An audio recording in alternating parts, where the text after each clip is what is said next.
Direct संबंध आला. हम्म. पण पहिल्यांदा जेव्हा आंदोलन केलं रस्त्यावर, त्याच्या आधी आंदोलनांशी काही संबंध होता? कधी रस्त्यावर उतरला होता, घोषणा दिल्या होत्या? त्याच्या आधी संबंध होता. म्हणजे आम्ही त्यावेळेला नागविदर्भ आंदोलन समितीशी कनेक्टेड होतं.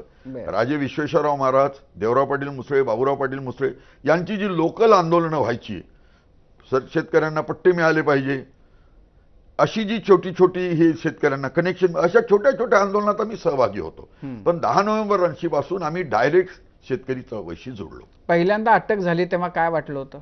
नाही, त्यावेळेला अटक झाली तेव्हा असं वाटलं होतं की ये हो सकता है. अच्छा. हां, हे म्हणजे काय? हे म्हणजे जे शेतकऱ्यांचं आर्थिक स्वातंत्र्य आम्ही जे म्हणतो, त्या निमित्ताने जेव्हा एवढे लोक एका आवाजाने रस्त्यावर येतात, मास एवढा मोबिलाईज होतो, तर तेव्हा लोकांच्या मनात ही प्रेरणा जागृत झाली आहे. म्हणजे शेतकऱ्यांच्या आर्थिक स्वातंत्र्याची पहाट हळूहळू सुरू झाली आहे, असा आम्हाला आत्मविश्वास वाटला. ती प्रेरणा गुरुजींनी मिळाली, गुरुजीकडून मिळाली. त्यामुळे आम्हाला वाटलं की हे हो सकता है, म्हणून आम्हाला ती प्रेरणा मिळाली. आता त्याच्यामध्ये 2 प्रश्न आहेत की म्हणजे त्यावेळेला जी भावना होती की याच्यामध्ये शेतकऱ्यांची आयुष्यामध्ये खऱ्या अर्थानं पहाट येऊ शकते, तर ती आता 46 वर्षांनंतर त्या पहाटेचं काय झालं आणि का झालं हा एक प्रश्न. पण त्याआधी जेव्हा पहिल्यांदा अटक होऊन तुम्हाला तुरुंगात जावं लागलं, तर तेव्हा तुमची भावना, मनोभावना काय होती? तुमच्या घरातल्यांची भावना काय होती? घरातल्यांचा मला कॉन्स्टंट म्हणजे मॉरल सपोर्ट आहे.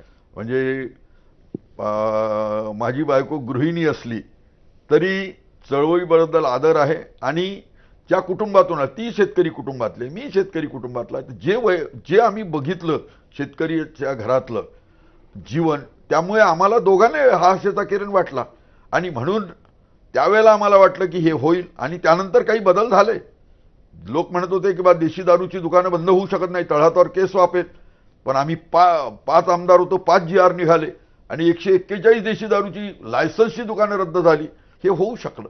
कर्जमुक्तीच्या बाबतीतही ज्यावेळेला VP सिंग होते त्यावेळेला 3000 कोटीची 10,000 पर्यंत कर्जमुक्ती झाली. त्यामुळे लोकांचाही आत्मविश्वास वाढला. आणि जे शेतमालाचे भाव 1 रुपयाने वाढायचे ते 100 रुपयापासून 500 रुपयापर्यंत वाढले. म्हणजे जी मिनिमम सपोर्ट प्राइस म्हणतो ती पहिले 1 रुपयाने वाढायची, ती 100 रुपयापासून तर 500 रुपयापर्यंत वाढली. त्यामुळे लोकांना असं वाटलं की हे होऊ शकतं. आणि शेतकरी चळवळीचं ते देणं आहे. पण प्रश्न सुटलेले नाही आहेत. म्हणजे ज्या प्रश्नांसाठी तुम्ही 28शीतला तरुण म्हणून रस्त्यावर उतरत होतात, आता 75मध्ये सुद्धा ते प्रश्न नाही आहेत मिटलेले.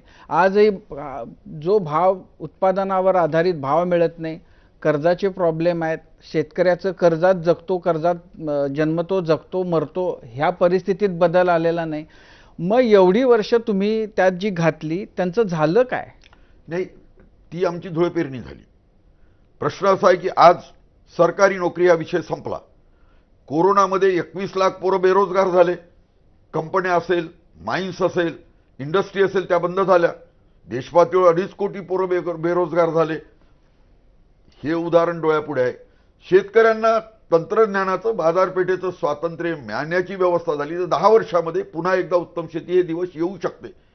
मी केवळ पोकळ म्हणत नाही, कारण आता सरकारी नोकरी संपली, खाजगी नोकरी संपली आणि बेरोजगारीची संख्या 66 लाखाच्या वर गेली. हाताला काम नाही. तर अशा वेळेला शेती हाच व्यवसाय असा आहे की एक तर गावातला माणूस गावात थांबेल आणि पुन्हा तिला वैभवाचे दिवस